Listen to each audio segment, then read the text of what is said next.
This is Chris Classic dropping the car vlog on Monday.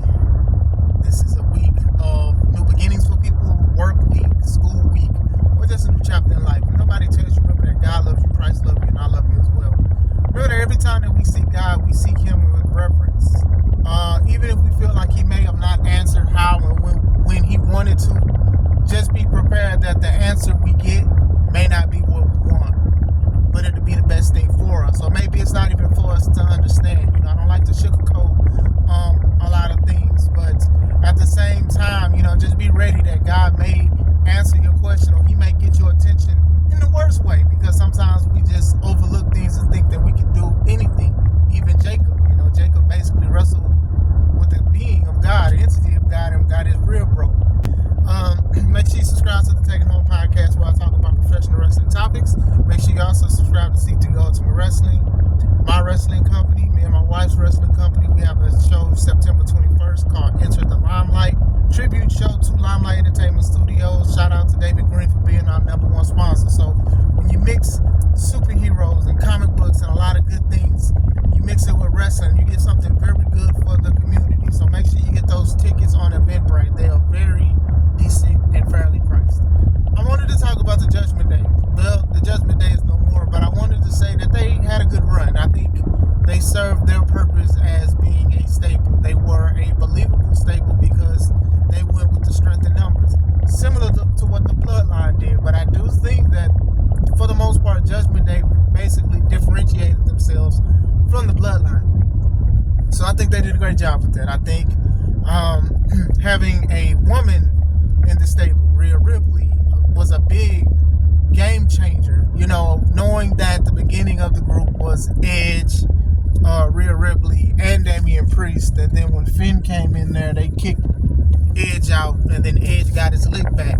I personally don't think that Edge should have got his lick back from the Judgment Day, because he wound up being out the door like a year later or so. I do think that Finn should have beaten Edge in that Hell in a Cell match. Finn was Demon Finn. That's like his Super Saiyan mode. I do feel like that should have went to Finn. I'm not even going to lie. Regardless, shout out to Edge, shout out to Finn. It definitely should have been Finn. Like, don't get me wrong. I'm not saying that the Judgment Day members should not lose. But what I'm saying is that should have been a turning point, a focal moment of that these guys are not to be messed with.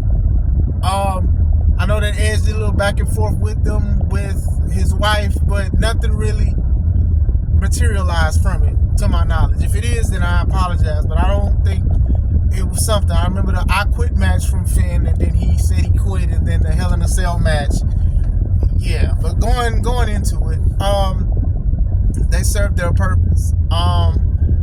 You had some championships. You had the tag belts twice, I believe, 2-3 times, and then you had Damian being the heavyweight champion and Rhea Ripley being the women's champ. And then with Rhea being injured, and then even vacating the title, and then Damian losing it not too long ago at SummerSlam. I do think that the group, they did their best. They did things, and one thing that I did like about the Judgment Day, and I've said this before, was that they were believable.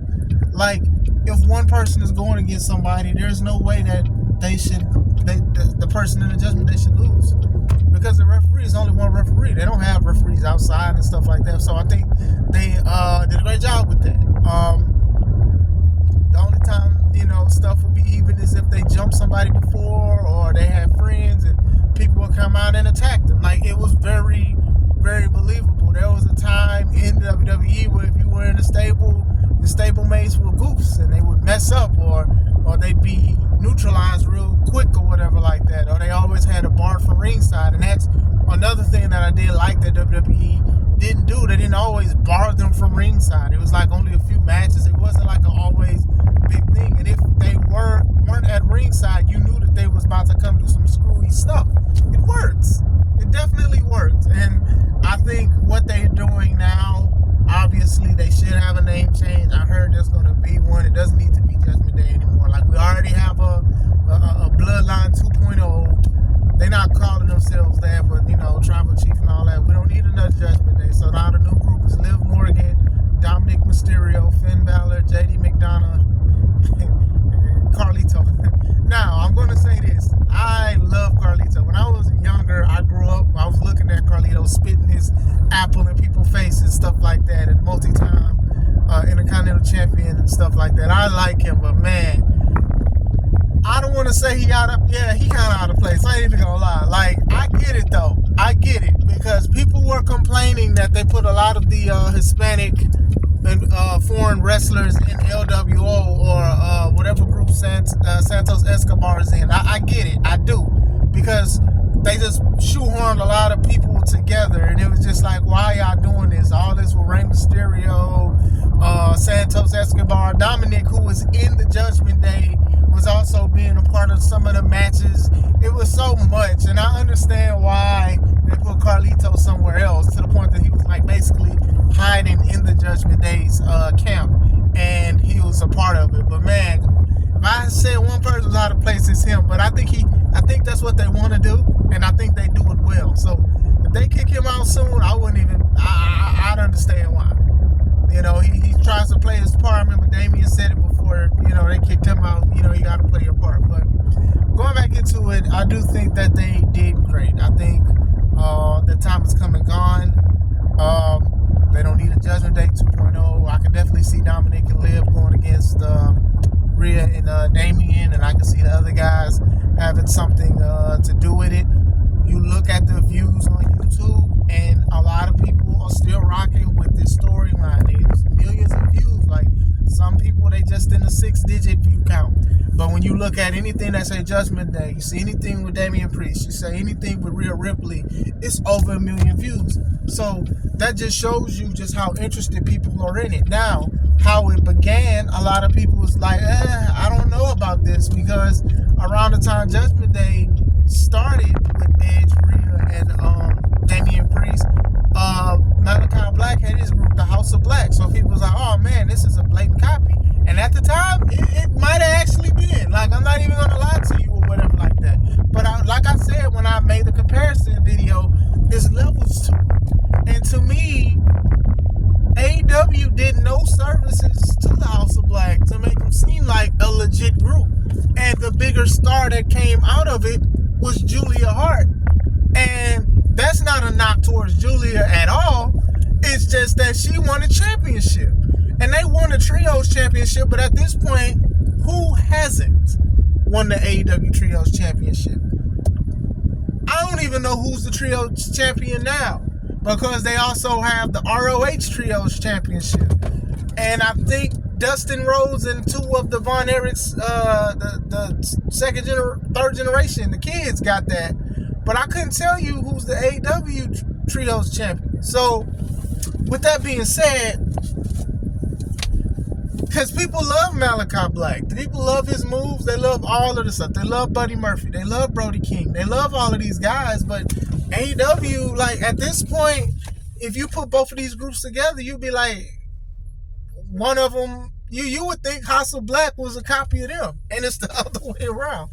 But going back into the Judgment Day, I do think that it served its purpose. I enjoyed it. A lot of people have enjoyed it. Other people who were outside of it, they made it interesting. Stuff like excuse me, stuff like Liv Morgan with the Dominic thing, and then how they together and how they're a company and stuff like that. And like, even now, I do think that obviously Rhea Ripley, especially being still young, she's going to be a main eventer until she wants to leave or whatever like that. Damien is 40-something, and I would love to see him get another championship run. Hopefully we get that, like main event, like top titles, not secondary. I could see him in Intercontinental or US, but it's not just him per se. It's just about the Money in the Bank thing. A lot of the Money in the Bank winners have been one-off champions. They have not been multiple-time champions, and I don't want that for Damien, but even how they present and project everybody else, that's just how it is. What's his name? I just had his name. Austin Theory. He won the Money in the Bank, and he challenged for the United States title, and I don't even think he won it when he cashed it in.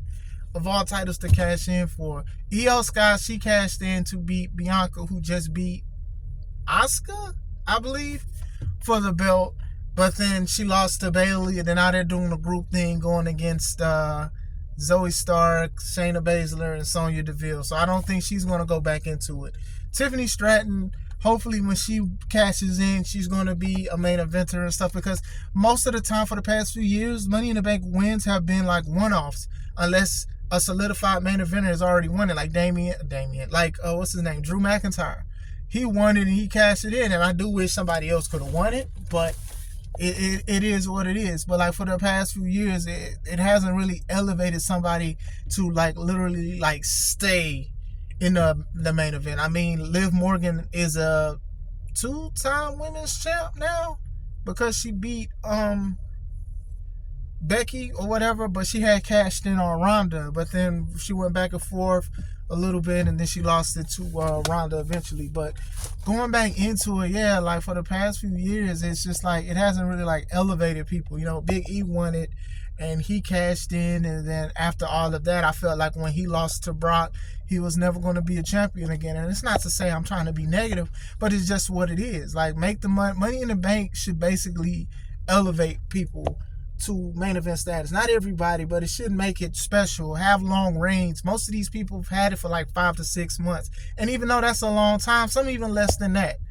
Nikki Ash, aka Nikki Cross, aka Sister Abigail in the White Six, she won it as a superhero. Nikki Ash, almost a superhero, ASH, whatever you want to call it. And after she won it, people started booing her and stuff, and then when she lost it, it was just, that was it. So you know what I'm saying? So, but going back into it, I do hope Damian does become a mainstay and a staple for Raw, just like the Judgment Day is. Judgment Day, they obviously need a new name. It can't be the Judgment Day.